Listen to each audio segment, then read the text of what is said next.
লাল সবুজ আর সাদা কালোর মিশেলে ফিলিস্তিনি পতাকা এবং হামাস নেতাদের ছবি হাতে জনসমুদ্র পাকিস্তানের বৃহত্তম শহর করাচি। প্রচণ্ড গরম উপেক্ষা করে রোববার গাজা সলিডারিটি মার্চ শিরোনামে আয়োজিত এই বিশাল সমাবেশে অংশ নেন পাকিস্তানের লাখ লাখ জনতা। ১০০ ফুট দীর্ঘ ফিলিস্তিনি পতাকা কাঁধে জড়ো হন একদল শিক্ষার্থী।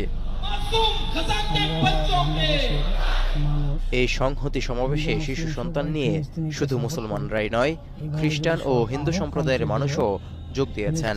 স্লোগানে স্লোগানে গাজাবাসীর প্রতি সমর্থন এবং ইসরায়েলি আগ্রাসনের নিন্দা জানান সবাই।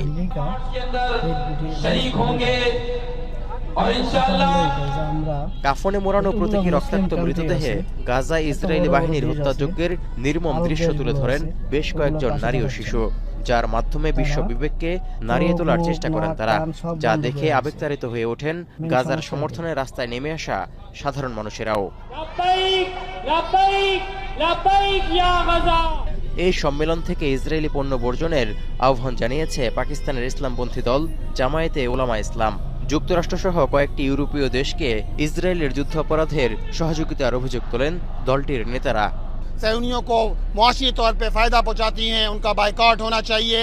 पूरी उम्मत को यकजा होना है, पूरी उम्मत के हुक्मरानों को उम्मत के साथ खड़ा होना पड़ेगा, ना कि अमेरिका के साथ।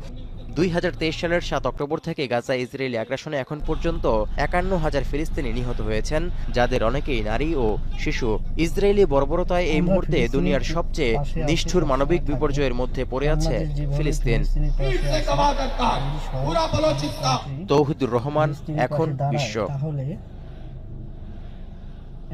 মাঠের অলরাউন্ডার আমি, আর ঘরের all rounder Tylox. Tylox toilet cleaner, clean মানেই টাইলক্স।